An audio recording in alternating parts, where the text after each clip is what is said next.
Amada igreja, paz seja com todos. Leia a palavra do Senhor no Salmo 98. A vitória e a justiça de Deus. Salmo 98.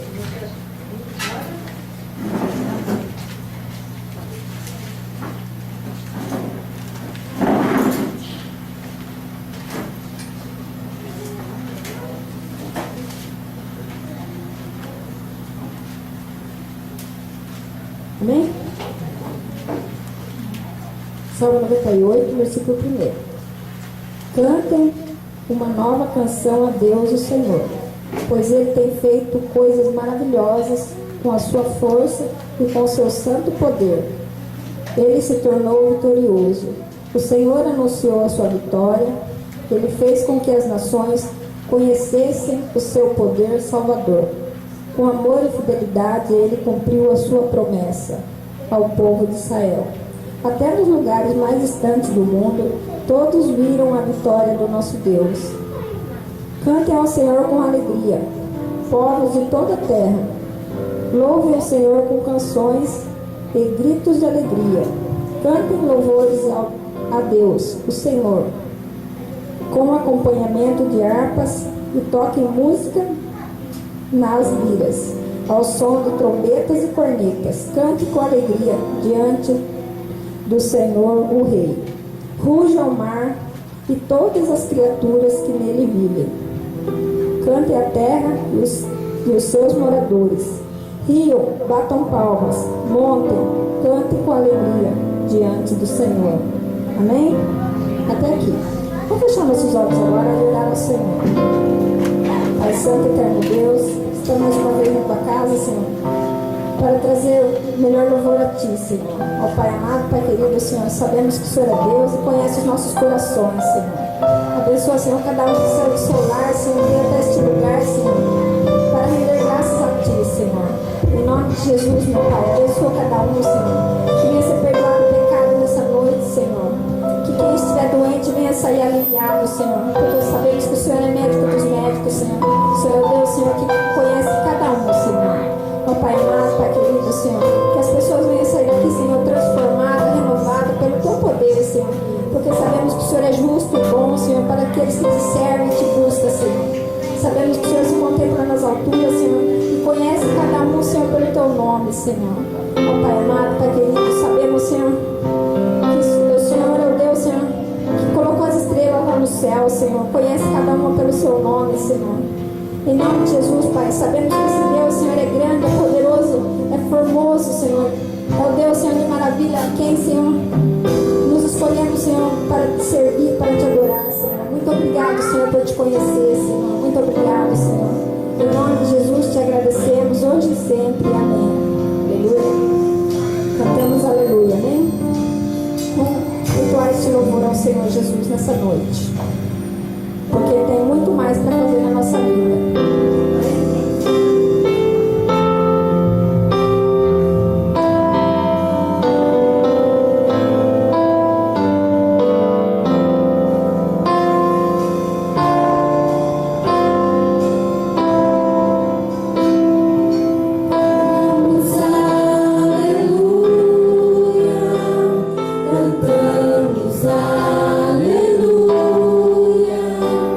Cantamos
Senhor, irmãos. Aleluia.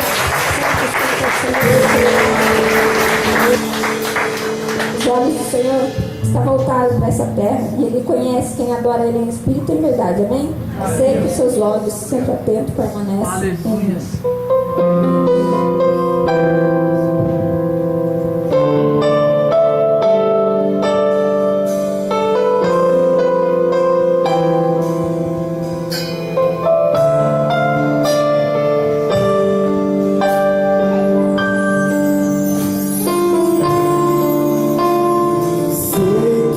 Teus olhos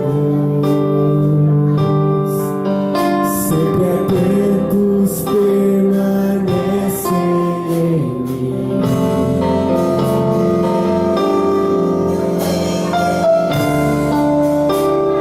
e os teus ouvidos estão sensíveis para ouvir teu clamor. Posso até chorar,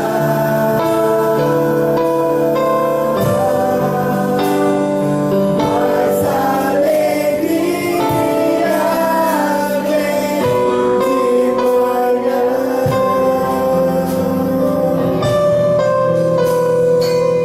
És Deus que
que é a palavra de Deus.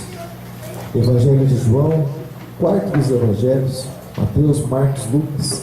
Evangelho de João, capítulo de número 20. Nós vamos ler alguns versículos aqui. Evangelho de João,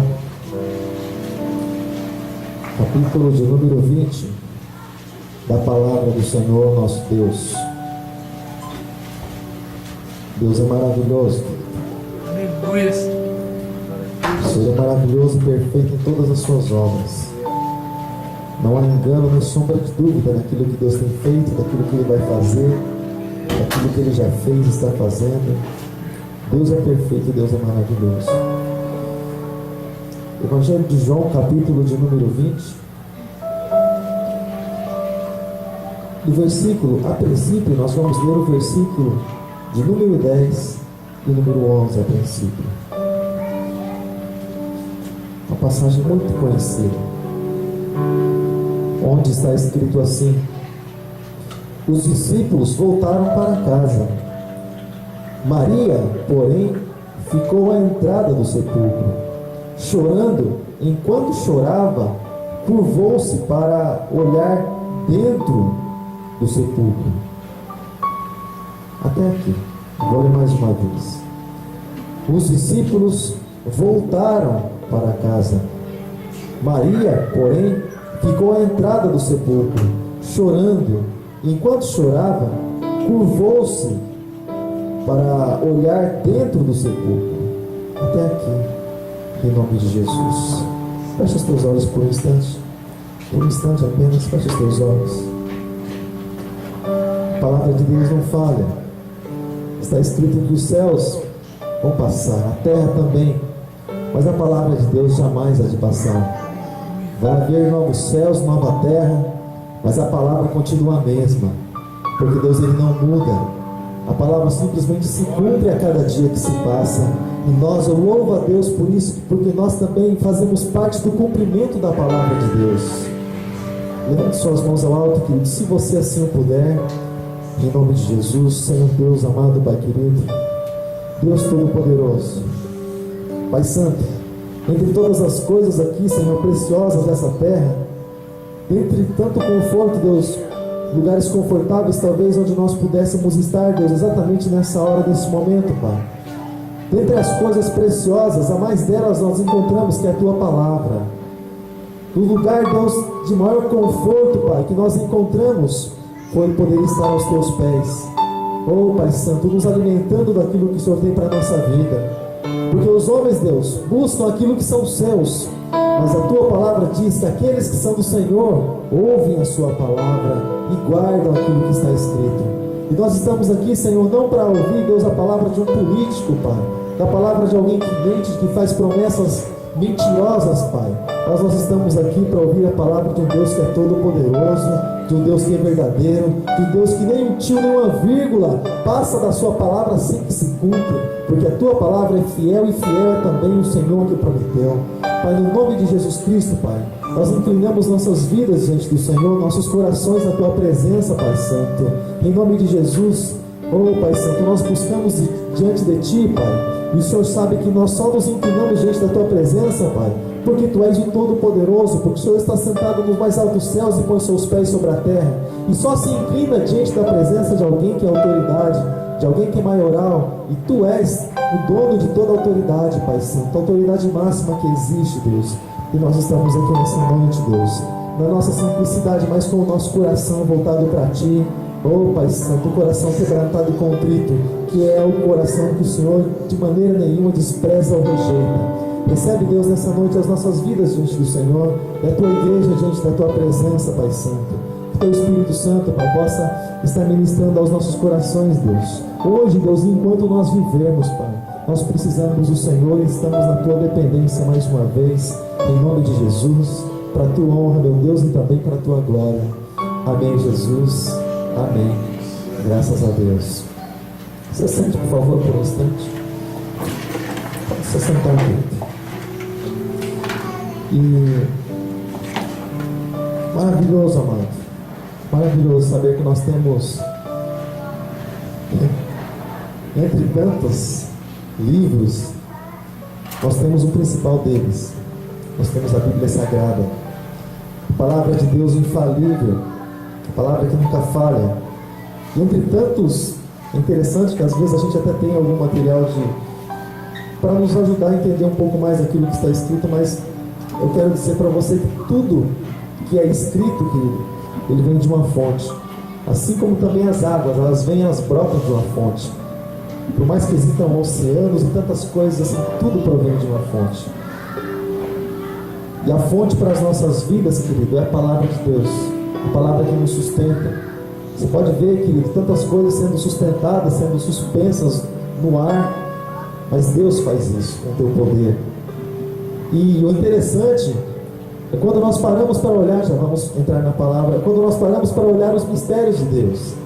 Porque quando Deus ele diz, ele libera uma palavra, interessante que a coisa fica acontecendo até que Deus mude, ou até que Deus fale diferente.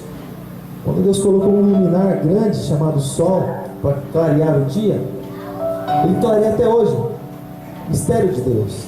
Uma bola de fogo de uma grandeza magnífica. Ela clareia até hoje, até que Deus dê uma outra ordem para ela, mas até então ela tem que clarear. Ela tem que clarear, porque assim Deus mandou que assim acontecesse. E o luminar menor para clarear a noite. E ela é obrigada também a clarear. Às vezes você não vê a lua porque ela está coberta pelas nuvens, mas ela está lá clareando, porque assim Deus falou. E nenhuma das palavras que Deus falou vai se passar. Porque o que é interessante é que muitas vezes, amado, se perde crédito, ou muitas vezes o crédito da pessoa acaba indo embora, porque a pessoa fala alguma coisa e acaba passando. Eu comentava isso com alguém hoje à tarde aqui no portão, que a pessoa ela é não simplesmente aquilo que ela fala, mas ela é o que a atitude dela demonstra. Porque às vezes ela fala uma coisa e acaba sendo outra. E quando nós olhamos para a Bíblia, olhamos para a palavra de Deus, tantas coisas o Senhor mandou que escrevesse para que nossas vidas fossem instruídas, ou para que nós viéssemos a crer. Interessante que algumas pessoas podem falar assim: é só palavra escrita simplesmente. Não é, amado, porque Deus faz acontecer, porque Ele é o Todo-Poderoso, Ele honra, Ele vela, Ele tem um zelo pela tua palavra. Então Ele faz com que a palavra se cumpra. E tantos até hoje tentaram fazer com que essa palavra fosse sufocada. A gente olha na história e vê, puxa, horrores e pessoas, até mesmo governantes, tentando destruir a palavra de Deus, queimar Bíblias em praças públicas e tantas coisas que nós vimos. Se fosse palavra de homem, tinha passado faz tempo já. Mas está escrito que a palavra de Deus não passa. E ela precisava chegar até nós, e Deus tinha um propósito. Deus tinha um propósito com relação a isso.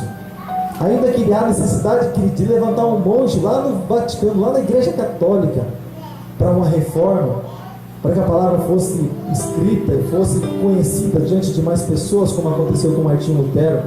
Ainda que Deus precisou levantar alguém lá, mas a palavra de Deus não passa. A palavra não passa. Ainda Deus tenha que abrir a boca de uma jumenta para falar com o profeta a respeito da vontade dele, mas Ele faz. E está escrito que quando clamaram a Jesus e clamavam em alta voz, e algumas pessoas ficaram incomodadas pedindo para que os seus discípulos se calassem, Ele disse assim: olha, se esses se calarem, as pedras clamarão, porque o clamor ele também tem que existir. Amém, querido? Mas nós, muito mais que a pedra, nós clamamos ao Senhor, porque Ele é maravilhoso em todas as suas obras. Amém, querido? Muitas coisas a carne tem dificuldade de aceitar, tem dificuldade de compreender, mas as obras do Senhor são maravilhosas e perfeitas. Lá no final de tudo a gente vai falar: realmente esse Deus me surpreendeu mais de uma vez. Mais de uma vez esse Deus me surpreendeu e o poder dele se manifestou novamente. Mas aqui, querido, no Evangelho de João, no capítulo de número 20, também aconteceu algo parecido, porque a vinda do Senhor Jesus foi profetizada, foi declarada, foi falada através da boca dos profetas, da boca de Moisés e de tantos outros profetas. Foi falado a respeito do nascimento de Jesus, foi falado de como Ele viria, das suas obras, a respeito da sua aceitação. Foi falado também que ele ressuscitaria, que o trono dele não teria fim. E o tempo foi passando, Jesus veio. E Jesus veio e Herodes também tentou sufocar isso, sufocar o plano de Deus. E você sabe que José e Maria precisaram ficar refugiados por um tempo, para que aquele Herodes viesse a morrer e Jesus pudesse voltar em segurança, para que a palavra continuasse se cumprindo. Mas enfim, Jesus cresceu, saiu para o seu ministério, para o ministério que o Pai havia declarado já para a vida dele. E as coisas foram acontecendo. Jesus chamou os seus discípulos, 12 homens ali mais próximos, para andar com ele, para que ele pudesse instruir para uma caminhada, para uma revolução que eles fariam também, e para que o Evangelho então fosse chegado, para que chegasse o Evangelho até cada um de nós. O livro de Atos, dá a impressão que até que ele termina no capítulo 28, mas não, ele ainda continua sendo escrito através das nossas vidas. Ele ainda continua sendo escrito. Algumas páginas até das nossas vidas, querido, elas, eu creio que até algumas em branco. Não porque Deus não tenha escrito algo a nosso respeito, mas porque algumas coisas dependem de nós decidirmos e nos colocarmos em posição diante do Senhor. E conforme nós vamos tomando decisão diante do Senhor, vamos nos apresentando diante dele, ele continua escrevendo a história a respeito de cada um de nós. O Senhor, ele está escrevendo a história ao meu respeito, ao meu respeito todos os dias. Muitos, o Senhor, ele tem mudado a história, porque muitos, o Senhor estava com o propósito de escrever uma história de mais que vencedor, mas muitos regrediram, muitos voltaram, e a história então mudou, não por parte de Deus, mas por parte do homem. Mas a minha e a sua história, ela é escrita, querido. Nós, na condição de filhos, na condição de adoradores do Senhor, na condição daqueles que você passou por tantos lugares até chegar aqui à igreja, mas você deixou todos esses lugares para trás. Significa que você tem uma identidade, porque se você veio à casa do Pai, significa que você se colocou na condição de filho. Você tem uma identidade. Embora Satanás tente tirar de você essa identidade o tempo todo, mas existe alguém que é muito maior, e que se você quiser, se você permanecer, perseverar, essa identidade ela jamais pode ser apagada, porque não foi escrita com datilografia, máquina de datilografia como nos tempos passados, né? Nem impressão como nos dias de hoje, mas foram escritas, querida, os meus dados, os seus dados da condição de filho. Essa identidade foi escrita com o sangue de Jesus que jorrou lá na cruz do Calvário. Essa ninguém, nem o diabo pode apagar, porque assim como o apóstolo Paulo mesmo diz, quem nos separará do amor de Deus? Quem nos separará, querido? E aqui, querido, Jesus, ele disse que ele seria entregue na mão dos pecadores, mas ele deixou algo bem claro. Ele disse: ninguém tira a minha vida, ninguém tira a minha vida, eu a dou. E muitas vezes você olha para a palavra, você encontra, pelo nosso português ser um linguajar assim um pouco pobre, às vezes você vê a expressão matou, mas na verdade o Senhor Jesus disse: eu entrego a minha própria vida. Jesus, ele, no tempo certo, ele diz: Pai, nas tuas mãos eu entrego o meu espírito. Não foi por causa de uma lança, ou por causa dos pregos lá. Jesus disse: não aguento mais, tombou e morreu. De maneira nenhuma. No tempo dele, ele disse: Pai, nas tuas mãos eu entrego o meu espírito. Significa que ele é dono da vida, ele é o Todo-Poderoso, ele comanda, ele está no controle de todas as coisas. Parecia que as pessoas estavam ali, se aproveitando de Jesus, mas ele é o Todo-Poderoso, ele está no controle de todas as coisas. E a glória da segunda casa é muito maior do que a glória da primeira, amém, querido? Glória a Deus. E eles estavam ali, amado, depois que Jesus foi crucificado, foi colocado no sepulcro. A palavra do Senhor diz, do primeiro versículo, vou ler um pouco rápido, vou parar um pouco mais na frente, mas no primeiro versículo do capítulo 20 do Evangelho de João, diz assim: no primeiro dia da semana, bem cedo, estando ainda escuro, Maria Madalena chegou ao sepulcro e viu a pedra da entrada do sepulcro, que ela tinha sido removida. E então correu ao encontro de Simão, Pedro e do outro discípulo, aqui ele está falando de João, e do outro discípulo, aquele quem Jesus amava, e disse: tiraram o Senhor do sepulcro e não sabemos onde o colocaram. E Pedro e o outro discípulo saíram e foram para o sepulcro.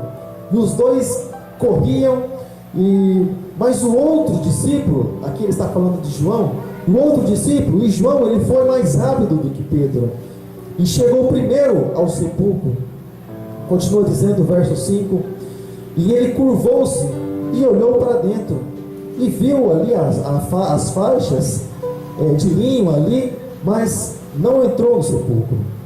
A seguir, Simão Pedro, que vinha atrás dele, chegou e entrou no sepulcro, e viu as faixas de linho, bem como também o lenço que estava envolto sobre a cabeça de Jesus, e estava dobrado à parte, separado das faixas de linho. E depois o outro discípulo, que chegara primeiro ao sepulcro, também entrou e viu e creu. E eles ainda não haviam compreendido que, conforme a Escritura, assim como estava escrito, que era necessário que Jesus ressuscitasse, que era necessário que Jesus vencesse a morte. E a morte não teve vez com Jesus. A morte tragou tantos, mas ela não teve vez com Jesus.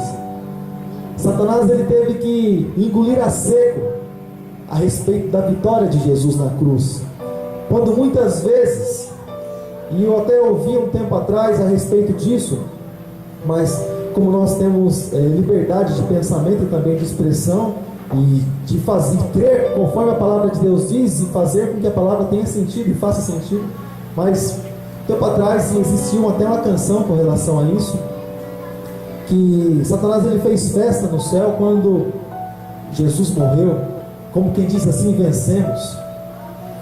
Eu não creio assim. Senão Satanás, ele estaria mais atrapalhado do que, sabe, querido? Sabe por quê? Porque a preocupação de Satanás era Jesus. Ele sempre tentou tirar Jesus do objetivo, que era a cruz. E a princípio, lá na tentação, quando Jesus saiu para o ministério, lá na tentação, quando ele foi tentado pelo próprio Satanás, depois também pelo amigo Pedro, quando Pedro, não entendendo o plano da salvação, ele quis defender Jesus, impedindo que Jesus fosse para a cruz. Jesus repreendeu ele, ou aliás, repreendeu o que estava dentro dele, quando Jesus disse: para trás de mim, Satanás, você que não entende as coisas de Deus, mas só dos homens, só daqui de baixo.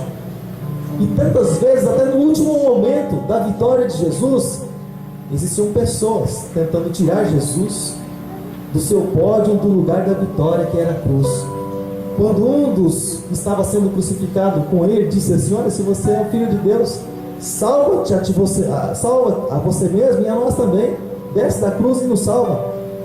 E o pessoal que estava assim embaixo, os religiosos e tantos outros que estavam lá para criticar, eles disseram assim: olha aí, você não é o Filho de Deus? Deus não está com você, por que ele não vem te ajudar então? Se você não é o Filho de Deus, então desce da cruz, mostra que você é Filho de Deus. Mas a cruz para o cristão é lugar de vitória. A cruz para o cristão é lugar de vitória, querido. Quando você se sentir na cruz por causa do Evangelho, por causa do Senhor Jesus, por causa do Reino de Deus, você pode ter certeza que você está num lugar de vitória.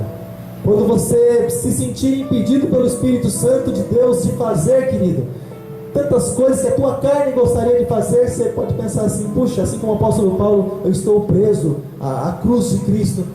Você está no lugar de vitória. E muitos vão dizer para você: olha só, por que você não faz isso? Por que você não faz aquilo? Você pode ter toda a liberdade de dizer: não, eu faço o que a palavra pede para que eu venha fazer, eu quero fazer a vontade do meu Deus. E a vontade do Senhor Deus era que Jesus fosse crucificado para que nós então fôssemos salvos. E aqui, Maria, chamada Madalena, ela, uma mulher que foi abençoada pelo Senhor Jesus, uma mulher que, assim como nós sempre lemos em Lucas, capítulo de número 8, no versículo de número 2, uma das mulheres que honrava o Senhor com suas fazendas, ou seja, com os seus bens, financiava, vamos dizer assim, ou patrocinava, ou qualquer outro tipo de expressão, honrava o ministério do Senhor Jesus com aquilo que tinha. Maria Madalena, a qual o Senhor Jesus, expulsou os 7 demônios, libertou a vida daquela moça, e ela passou a ser grata ao Senhor por aquilo que Jesus havia feito por ela. Ela passou a ser muito grata. Ela deveu a vida dela a Jesus. Puxa, Jesus me salvou de eu ser apedrejada. Jesus tirou de mim todo aquele mal, todos aqueles demônios que me atormentavam, que levavam para aquele leito de prostituição, achando que essa era a melhor vida. E ela passou a ter um sentimento de um amor, um carinho pelo Senhor, a ponto de querer estar sempre com Ele. Você acompanha Maria no ministério de Jesus. E algo assim bem interessante, querido, que quando Jesus ele foi crucificado, quando ele foi colocado no sepulcro, pela manhã, a palavra do Senhor diz que ela foi ao sepulcro. Ela foi ao sepulcro, mas talvez ela imaginou que pela tristeza do coração dela, puxa, Jesus morreu. Jesus morreu, a esperança de Maria era Jesus. A esperança dela era Jesus, porque Jesus havia salvado a vida dela diante daqueles homens perversos, diante daquela vida que era uma vida indigna, uma vida em que as pessoas possuíam ela e simplesmente tinham como objeto por algum período de tempo e depois simplesmente ignoravam. E lá por fim tentaram, é claro que estavam tentando Jesus também, mas apedrejar ela depois de ter usado e abusado, mas ela passou a ser grata ao Senhor Jesus. Como também na vida que nós levávamos, na vida de escravidão, na vida de bebedeira, na vida da noite, das baladas da época, na vida em que nós não tínhamos esperança, na vida em que as pessoas olhavam para nós e diziam: isso não vai lugar nenhum, isso não vai dar nada na vida. Isso aí, ó, tem futuro, não tem futuro. E Jesus olhou para nós com um olhar diferente. Quanto muitos com pedra, querido, para atirar em nós, Jesus ele veio com o seu amor. Jesus ele veio com a sua palavra. Jesus ele veio com o Evangelho. Jesus ele veio, querido, com o perdão. Jesus veio com a reconciliação, o ministério da reconciliação para cada um de nós, para que nós pudéssemos sair dessa condição de condenados e nós passássemos a ser filhos de Deus, porque esse privilégio ele dá para todos, querido. Esse privilégio ele dá para todos. Todos o Senhor deu a oportunidade, querido. Hoje a cela, vamos chamar assim, a cadeia espiritual, as grades, elas estão com as portas simplesmente encostadas, praticamente abertas, semi-abertas. A pessoa hoje ela é escrava, ela é prisioneira. É claro que existe a cegueira espiritual, mas ela é prisioneira se ela quiser. Porque assim como está escrito em Isaías, no Evangelho de Lucas também, ele abriu as prisões. Ele abriu as prisões para que todo aquele que nele venha crer não pereça, mas tenha vida eterna. Para que todo aquele que quiser ser liberto, Jesus está para libertar. Jesus está para libertar. E aqui essa mulher teve a sua vida liberta, ela passou a ser grata. Ela foi pela manhã ao sepulcro e ela percebeu algo diferente, como nós já lemos. Puxa, olha só, a pedra está removida, olhou lá, viu alguns panos, voltou, chamaram os discípulos, olha só, alguém levou o corpo do Senhor. E quando eles chegaram lá, um entrou, depois o outro ficou olhando na porta e ele acabou entrando também. O interessante é que depois que eles viram o que havia dentro do sepulcro, o interessante é que os discípulos voltaram para casa. Só os panos ali que estavam ali sobre o corpo de Jesus, envoltos no corpo de Jesus, eles voltaram para casa, mas Maria continuou lá. Maria continuou lá, diz a palavra do Senhor. Maria, porém, ficou na entrada do sepulcro. E Maria, ela ficou chorando. Enquanto ela chorava, ela curvou-se para olhar dentro do sepulcro. Mas a palavra do Senhor diz, querido, que ela viu dois anjos. Os dois que voltaram para casa não viram nada. Aquele desespero, sabe? Ai, deixa eu ver o que tem aqui. Os panos, vamos voltar. Não viram nada. Mas Maria permaneceu lá. E ela viu dois anjos. E a palavra do Senhor diz que esses dois anjos vestidos de branco, sentados onde estivera o corpo de Jesus, um à cabeceira e outro aos pés, como quem diz assim: esse lugar está guardado. E eles perguntaram para ela: mulher, por que você está chorando? Parece uma pergunta tão irônica, né? Tão ironia.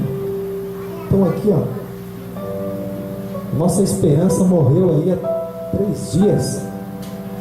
vim aqui para chorar no sepulcro por ele, não enquanto ele. Imagina que o corpo dele foi roubado. Alguém me perguntar para mim por que eu estou chorando. Por que será que alguém está chorando depois de uma morte, depois de um sepultamento? Por que será que alguém chora? Existe o sentimento natural, que é o sentimento de perda. A pessoa, ela se lamenta, ela chora, é quase que inevitável essas coisas para o homem, mas para Jesus é diferente. Todas as pessoas que morrem aí, elas morrem, depois com o tempo elas têm seu corpo lá sendo visitadas por alguns, mas porque está escrito que o homem voltaria para o pó de onde ele veio. Mas para Jesus havia uma palavra diferente, que ele morreria sim, mas ao terceiro dia ele ressuscitaria. Ao terceiro dia ele ressuscitaria, querido. E por isso que hoje perguntou: por que você chora? E as escrituras, e tudo aquilo que fala a respeito do Messias, que ele ressuscitaria ao terceiro dia. E o anjo perguntou para ela, os anjos perguntaram: mas por que você chora? E a Maria, então, com o coração ali todo quebrantado, a partir do momento que eles perguntaram isso, ela disse assim: levaram embora o meu Senhor.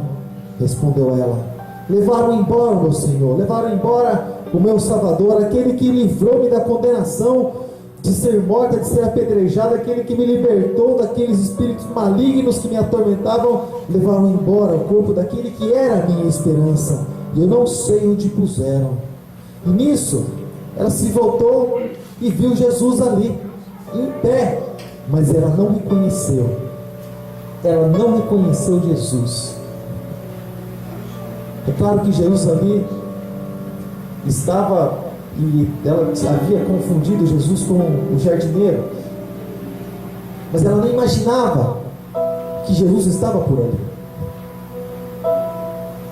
Deixa eu falar uma coisa para você, amado, que você fique com algo gravado no teu coração. Jesus, ele se manifesta não para aqueles que recuam. Jesus se manifesta não para aqueles que vão embora, não para aqueles que na sua pressa querem ver algo a respeito de Jesus. Não, eles devem ter muita coisa para fazer. Mas Maria, ela ficou esperando ali, à porta do sepulcro, mesmo sabendo que Jesus não estava dentro do sepulcro. Ela ficou esperando. Quando você põe o teu coração naquilo que Jesus tem para a tua vida, querido, quando você põe o teu coração na palavra de Deus, quando você, querido, se lança aos pés da cruz de Cristo, quando você se lança diante do Senhor, o Senhor, ele se manifesta, assim como nós sempre falamos para você, de uma maneira diferenciada. Então, querido, ela disse: levaram o corpo do meu Senhor, eu não sei onde puseram. Nisso ela se voltou e viu ali Jesus de pé. Não estava deitado, não estava como morto, mas ele estava de pé, mas ela não reconheceu. E disse Jesus: mulher, por que choras? Ou por que você está chorando? E quem você está procurando? E ela, pensando que fosse o jardineiro, ela disse: se o Senhor levou embora, diga-me onde colocou, e eu o levarei. Ou seja, levarei comigo, para que eu possa estar com ele. Ainda morto, ainda como que no coração e dentro dela, na mente dela, Jesus ainda morto. É como se ela estivesse dizendo assim: olha, Jesus está morto, onde você colocou? Se você me disser, eu vou lá e eu vou pegar ele, vou levar ele comigo. Jesus é meu. Mas ela não sabia o que ela estava dizendo. E continua dizendo a palavra. Jesus disse: Maria. E aquele suar, quando ela ouviu Maria, e você sabe, amado, não sei se você é assim, não sei se isso já aconteceu com você. Sabe quando Deus, ele tem um tratamento diferente com a tua vida? Sabe aqueles dias que você senta, você chega na igreja, só Deus sabe como, só pela graça. Você senta no banco, você senta na cadeira, você fica lá, parece que só você está na igreja. Parece que o pastor naquele dia resolveu fazer uma investigação no teu mundo físico, no mundo espiritual, e ele começa a falar a respeito de você, da tua vida. E parece que ninguém mais fala, só você. Sabe, querido? O Senhor, ele sabe como tratar com cada um de nós. Ele sabe o lugar do nosso coração, da nossa intimidade. Ele sabe aquilo que nós precisamos, aquilo que nós necessitamos. Ele é o que esquadrinha os corações, os pensamentos dos homens. Ele sabe, querido, como é que Ele faz para tocar o nosso coração. Você pode contemplar a glória do Senhor neste lugar, amém? Aleluia.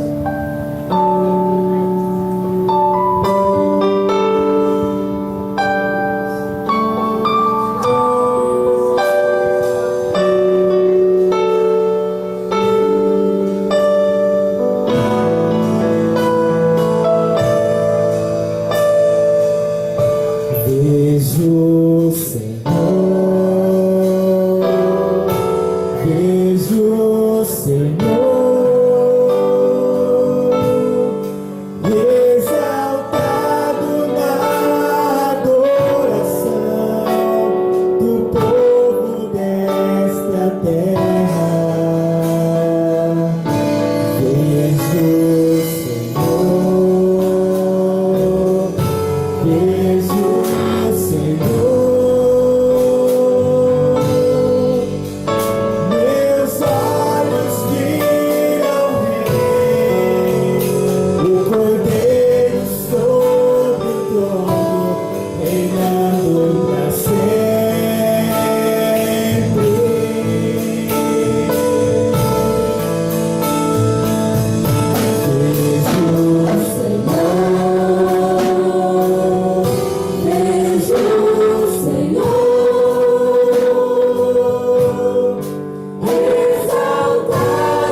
Isso me leva mais perto